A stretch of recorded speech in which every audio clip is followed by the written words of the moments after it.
penyampaian aspirasi bisa dilakukan secara damai.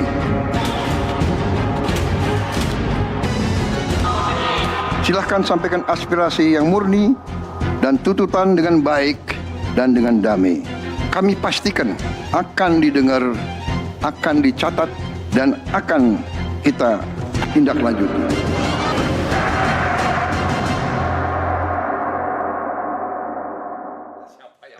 Terima kasih masih bersama kami Merah Putih, saya Doni The Kaiser. Silahkan bagi Anda yang menyaksikan selain di layar Nusantara TV, juga melalui live streaming di channel YouTube Nusantara TV Official, boleh tuliskan pertanyaan atau komentar di kolom chat. Jangan lupa like, share, dan juga subscribe. Saya kembali diskusi dengan narasumber kita. Saya ke Kiai dulu.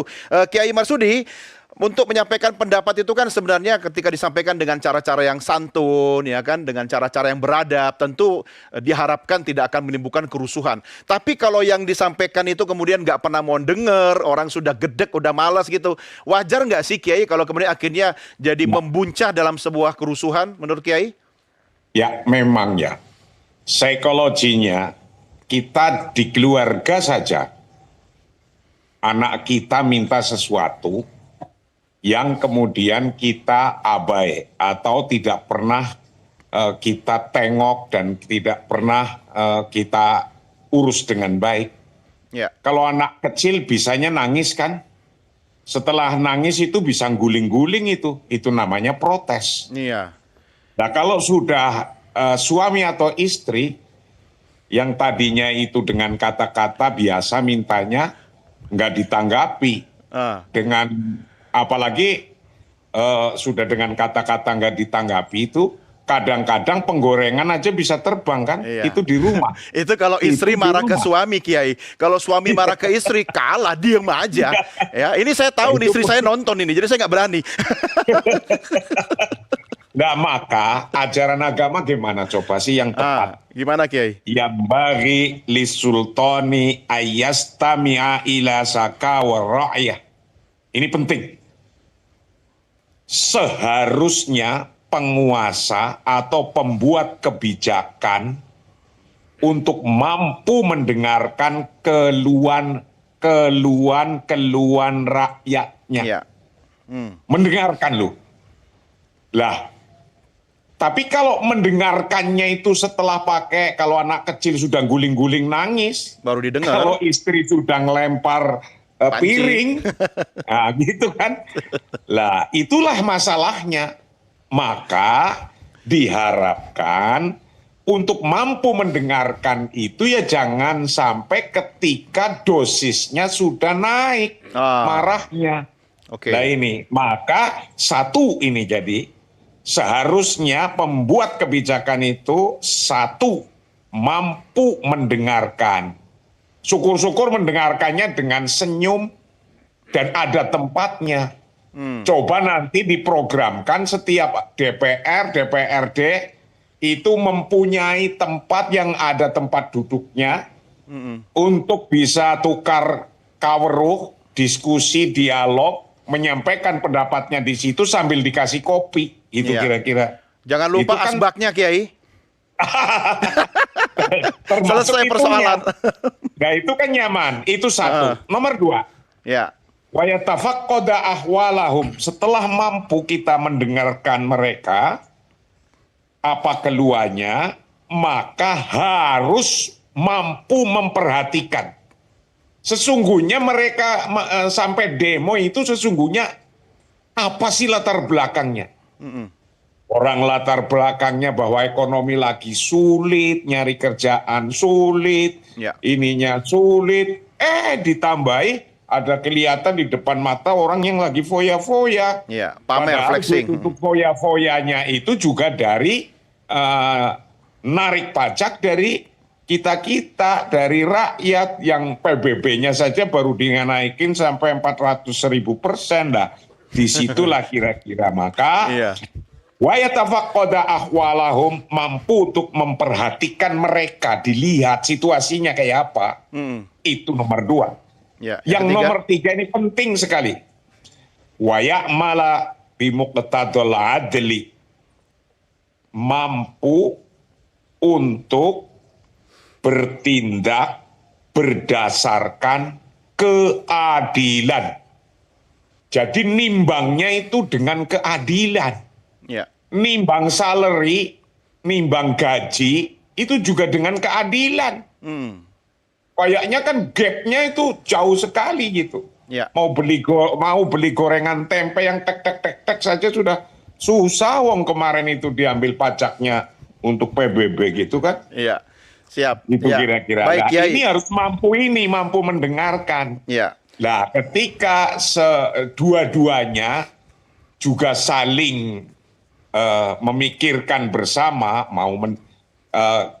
government-nya atau yang membuat kebijakan mampu untuk mendengarkan dan seterusnya tadi, maka ketika meminta dengan kedip mata saja, saya yakin paham kita. Kalau nggak percaya itu tanya ini sama pembahas yang tadi itu. Ya. Siap. Baik, Kiai. Tanya cuma dengan kedip mata saja tahu itu gimana caranya. Ya, saya mau pinjam statementnya Kiai tadi. Tapi sebenarnya Bapak-Bapak, ya mari kita diskusi. Kalau belajar soal bagaimana menjadi wajib pajak yang taat, belajarlah dari para suami-suami. Ya, para suami itu udah dipajakin istrinya, dipajakin anaknya, dipajakin mertuanya. Silakan, Mas Bang Doni, Bisma, ada komentar. Pak Kiai ini udah mengajak kita lebih maju diskusinya.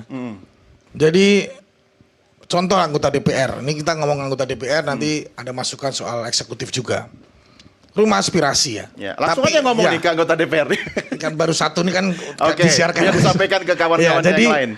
ada yang namanya menurut saya rumah aspirasi, tapi sistem rumah aspirasi ya, bukan base camp atau markas atau posko pemenangan di dapil masing-masing. Dulu kan mungkin punya posko pemenangan karena sudah terpilih, secara fisik masih ada, tapi sistemnya harus dibangun. Ya, berarti Contoh DPR-nya misal, yang harus membangun, bukan anggotanya kan? anggota. Hah? Kalau anggota fokus ke Begini, dapilnya ini dong. pengalaman empiris. Saya pernah mendampingi atau membantu anggota DPR di Dapil Jakarta. Saya buatkan sistem rumah aspirasi.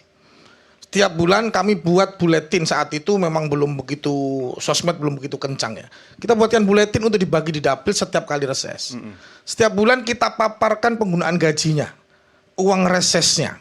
Sebenarnya kan kalau di DPR itu reses berapa titik itu kan sudah ada ketentuan-ketentuannya. Itu harus disampaikan ke publik. Lalu kemudian apa saja yang sudah diperjuangkan. DPR ini kan pertama pasti akan ada proposal dari masyarakat. Proposal dipilah, mana yang proposal sifatnya bantuan, mana proposal sifatnya aspirasi. Itu kan yang ngabisin gaji DPR kan itu, proposal-proposal itu kan. Ya, itu kan bisa dikelola dengan baik sebenarnya, Mas. Ya, setelah Mas dikelola Doni. ternyata kurang gitu. Enggak, misalkan ini contoh, ini pengalaman empiris ya. Ada permohonan untuk pembangunan ini dan lain sebagainya.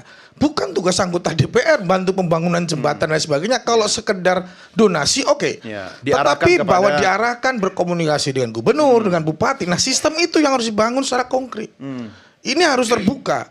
Menurut saya kalau ini diwajibkan kepada seluruh anggota DPR, ini akan jadi pembukaan saluran dialog yang luar biasa. Rumah aspirasi. Meskipun ya kita tidak hanya mengandalkan ada orang demo di kantor di Senayan sana difasilitasi dialog, tidak itu. Alun-alun demokrasi kan Ya. mirip-mirip juga. Itu oke juga. Tetapi kan ya intinya mereka mewakili rakyat, Oke, dapilnya setuju nggak, masing-masing. Mas Dir? Ya sebenarnya selama ini juga anggota DPR itu kan membuat laporan ya Ya. terkait dengan apa yang mereka lakukan Dipublish ke saat masyarakat. kunjungan ke daerah pemilihan, saat reses, bahkan melakukan sosialisasi 4 pilar, ya itu juga dilaporkan ke praksi, lalu kemudian praksi menyampaikannya kepada Sekretariat Jenderal.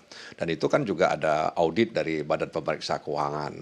Bahkan ada beberapa anggota yang oleh BPK diperintahkan untuk mengembalikan, ya ada temuan-temuan, ya ada temuan-temuan. Jadi cukup fair juga selama ini pelaksanaannya. Nah, memang rumah aspirasi itu kan ada di daerah-daerah, ya, misalnya di dapil, di kabupaten kota, ya, ada rumah aspirasi, ada yang menyewa atau kemudian ada juga yang tidak menyewa, begitu ya. Ketika memang dananya tidak mencukupi, maka rumah kader itu dijadikan tempat rumah aspirasi. Itu anggaran pribadi dari anggota DPR. Ada anggaran yang dialokasikan oleh DPR, ketika tidak mencukupi, maka anggota DPR bersangkutan menjadikan rumah kader sebagai rumah aspirasi, ya, untuk menerima keluhan-keluhan masyarakat, ya. Tadi ada bantuan-bantuan sosial sosial memang itu biasanya kita berikan. Tapi kalau yang sudah sampai kepada infrastruktur, jembatan, ya tentu kita tidak bisa ya kita sampaikan aspirasi itu kepada kementerian terkait. Jadi ketika misalnya seorang anggota di bidang infrastruktur, ketika dia punya relasi yang baik dengan mitra kerjanya, maka ketika dia menemukan hal-hal di lapangan dan itu membutuhkan turun tangan pemerintah, maka dia langsung bisa berkomunikasi. Itu dimaksud tindak lanjut kan? Iya, tindak lanjut itu, dan biasanya itu bisa dilakukan ya. Apalagi kalau misalnya alokasi anggarannya masih tersedia di kementerian tersebut. Iya, kan masa reses itu kan bisa dimanfaatkan seoptimal mungkin untuk menyerap aspirasi masyarakat. Oh iya, jadi itu dilakukan seluruh anggota DPR Artinya RI. idealnya kalau itu dilakukan kan masyarakat hanya perlu didengarkan dulu. Jadi nggak ada komunikasi yang mampet gitu. Jadi nggak perlu sampai terjadi huru-hara, rusuh.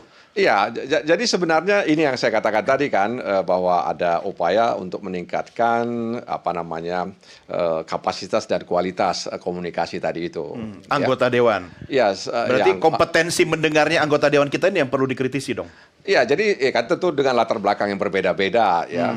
580 itu kan dari berbagai macam latar belakang yang berbeda-beda. Jadi wajar kalau anggota dewan kita itu terbiasa tampil, joget-joget, nggak pernah mendengar ya. Jadi lebih suka show begitu.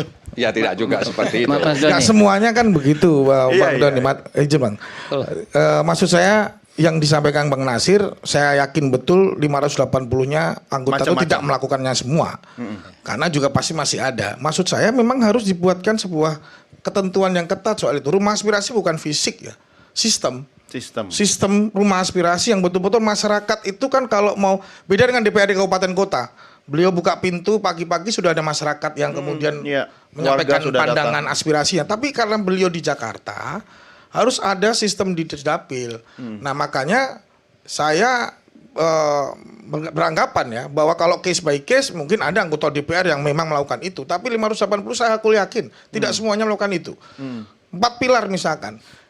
Ya di Dapil ya sosialisasi, mengumpulkan masyarakat, kemudian nanti pulang mungkin ada uang duduknya, kan semacam itu. Jadi saya hampir 5 tahun mendampingi, jadi saya ngerti betul teknis-teknisnya. Kalau itu terjadi